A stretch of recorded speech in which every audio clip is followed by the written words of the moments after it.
안녕하세요. 유태현 고등어 원장 김용국입니다. 오늘은 이제 별가람고에 대한 수학학습법, 별가람고만 열심히 파보기로 해요. 네, 이 시리즈는 이제 별내고도 한번 해볼 거고요. 그 다음에 다른 과목으로 좀 이제 그 학교에 대한 분석을 좀 구체적으로 해볼까 합니다. 일단 이것도 좀 길어서 제가 첫 번째로는 별가람고 내신 경향, 최신의 내신 경향으로 좀 초점을 맞출 거고요. 두 번째로는 학년별 학습 포인트에 중점을 맞춰서 이제 설명을 좀 해드리도록 하겠습니다.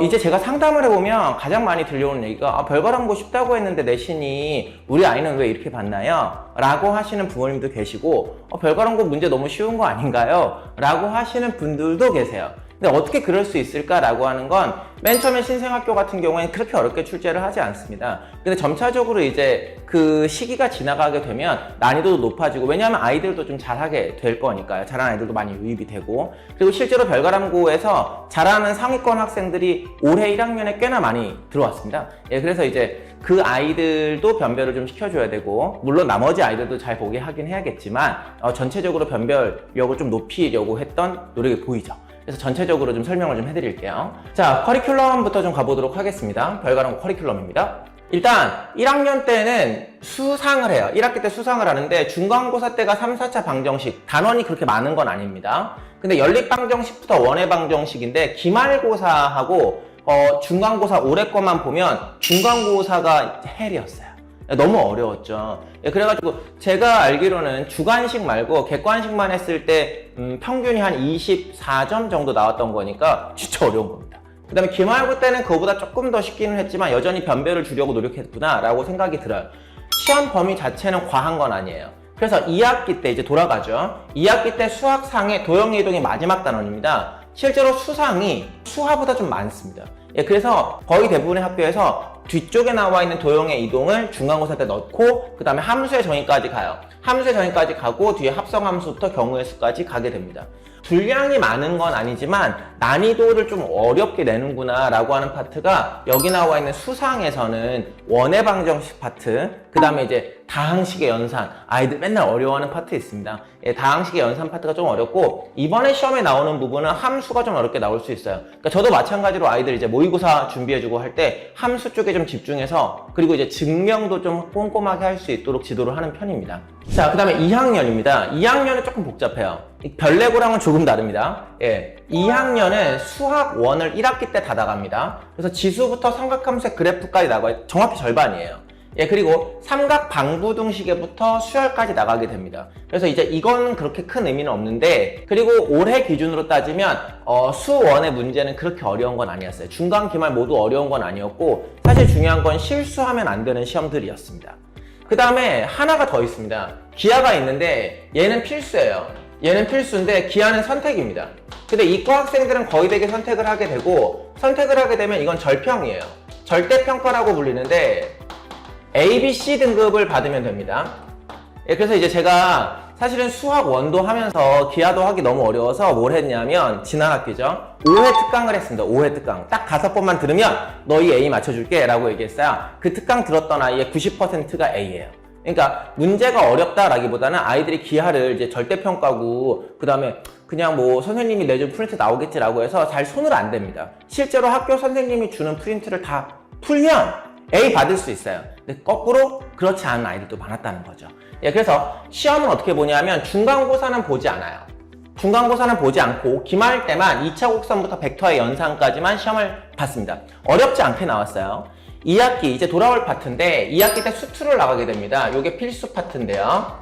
도함수의 활용 1, 이것도 절반입니다. 분량은 그렇게 많지 않습니다. 별가람고 특징은 일단 분량을 너무 많이 주진 않아요. 아이들이 공부할 수 있을 만큼만 줘요. 그러니까는 부모님들이 생각하실 때 우리 학교 너무 시험범위 많아. 아닙니다. 그게 적당한 겁니다. 그리고 기말고사 때는 이렇게 되는데 2학기 기하도 마찬가지로 중간은 보지 않고 기말 때만 여기 나와 있는 벡터의 내적부터 공간 도형까지 보게 됩니다. 사실 기하로 따지면 1학기 때 분량이 더 많습니다. 외울 것도 좀 많고. 근데 벡터부터 공간 도형은 진짜 이거 얼마 안 걸려요. 그래서 제가 기말 대비 때 몇 회 특강을 기억하고 있냐면 4회 특강을 기억하고 있습니다. 이 4회 특강 무료예요. 그냥 홍보 차원에서 제가 그냥 합니다. 왜냐면 저 기하 진짜 잘하거든요. 그래서 4회 정도만 해도 A를 받을 수 있도록 제가 만들어 드릴 거니까 이제 관심을 갖고 지켜봐 주시기 바랍니다. 지금은 준비 안 하셔도 돼요. 그냥 선생님이 나가는 진도 그냥 풀어보고 그냥 그렇구나라고 이해한 다음에 기말고사 때만 빡세게 준비하면 충분히 A 받으실 수 있습니다. 그럼 그 다음으로 한번 가볼까요? 3학년입니다. 3학년은 미적분도 선택이고 확통도 선택이에요. 근데 선택을 안 할 수는 없는데 선생님 이과 애들은 그럼 미적분만 하는 거 아닙니까? 그럴 수도 있어요. 근데 그럴 수도 있는데 제가 이제 아이들한테 물어본 결과 확통도 선택을 한대요. 근데 왜 선택하니? 라고 물어보면 선택할 게 마땅치 않다는 거죠. 그냥 뭐 선택을 하라고 했는데 선택할 게 별로 없으면 어쩔 수 없이 다 선택하는 것처럼 미적분하고 확통을 나가게 되는데 미적분하고 확통도 마찬가지입니다. 미적분은 절대적인 분량이 엄청 많은 책이에요. 그래서 이제 기하의 2배입니다. 분량이. 근데 미적분을 할 때 이게 조금 부담스럽습니다. 그래서 얘는 한 번 정도는 선행을 했어야 이제 시험 대비할 때 문제도 풀고 계산도 하고 할 수 있어요. 어렵게 나오는 건 아니지만 분량이 많아서 그렇습니다. 그 다음 기말고사 때는 여러 가지 미분법부터 적분까지가 들어가게 되고요. 1학기 때 둘 다 해요. 바쁘죠. 둘 다 선택하면. 그래서 경우에서부터 확률 1까지 확률부터 통계. 대신 2개의 과목을 모두 하는 학생들도 꽤 있는 상황이니까 시험 문제는 그렇게 어렵게 나오지는 않습니다. 그래서 이제 내신 경향을 잠깐만 살펴보면 이게 아까 처음에 말씀드렸듯이 우리 아이도 별거랑고인데 시험 쉬웠다는데 우리 아이는 별거랑고인데 시험 너무 어렵다는데 다 맞는 말이에요. 어디부터 맞는 말이냐면 고1은 어렵습니다. 시간 안에 들어오기가 너무 어려워요. 그러니까 문제 자체가 아이디어를 엄청 쓰는 아니에요. 그런 것보단 진짜 기본적인 문제와 유형들을 충분히 연습을 했어야 시간 내에 들어올 수 있고 고득점으로 갈 수 있는 1학기 때 이제 70점, 75점, 평균 75점 정도만 중간기말 넘었으면 1등급 나와요. 75점이면 되게 낮은 거예요. 거꾸로 시험 문제가 어려웠다는 거죠. 그래서 이제 여기 나와 있는 건 시간 부족과 난이도 상승을 고민을 해야 되는구나. 당연히 이 기조는 내년에 고2로 함께 올라갈 겁니다. 지금까지 기출문제를 쉽게 풀었고 그냥 센 정도만 풀면 다 맞을 수 있겠던데 이제 조금 더 준비하셔야 돼요. 그 다음에 고등학교 2학년은 예년과 비슷하게 나왔습니다. 그래서 고1에 비해서 쉬웠고요. 아까 말씀드린 대로 실수하지 않는 것이 중요합니다. 고3은 난이도가 평이합니다. 난이도 평이하다는 게 무슨 말이냐면 일반적으로 고3들에게 내는 시험은 그러니까 수특하고 기출을 풀려요. 그럼 별바람에서 수특하고 기출까지 해야 됩니까? 그 난이도는 수특하고 기출까지는 아니에요. 이거 하면 좋아요. 당연히 좋죠. 근데 그것까지 할 시간이 없고 나는 내신만 해야 돼 라고 하신다면 그렇다면 기본서만 풀어도 높은 점수를 받으실 수 있습니다.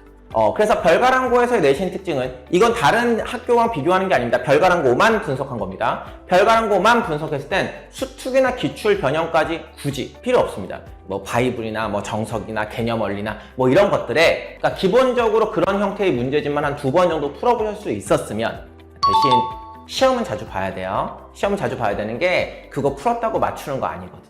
그래서 이제 시험 시간을 50분씩 두고 자꾸 시험 연습하는 건 해야 됩니다. 그러니까 저희 학원에서도 마찬가지로 이제 매번 올 때마다 50분짜리 테스트를 매번 보거든요. 그러니까 아이들은 맨 처음에는 굉장히 막 이제 거리감 느껴지고 막 맨날 날 테스트하는 거라고 생각할지 모르겠지만 그게 진짜 시험 들어가서는 도움이 많이 됩니다. 맨날 봤던 시험 그냥 똑같이 푸는 거니까요. 그쵸? 그래서 고3은 아주 막 빡세게 나오는 시험은 아니구나 라고 보시면 되고 근데 이 영상은 이제 2023년에 찍는 거잖아요. 내년에는 당연히 여기 나와 있는 고1이 고2로 올라가겠죠? 고2가 고3으로 올라갈 건데 고2, 고3 올라갈 때 수특하고 기출을 안 풀어도 된다고 얘기할 수는 없을 것 같아요.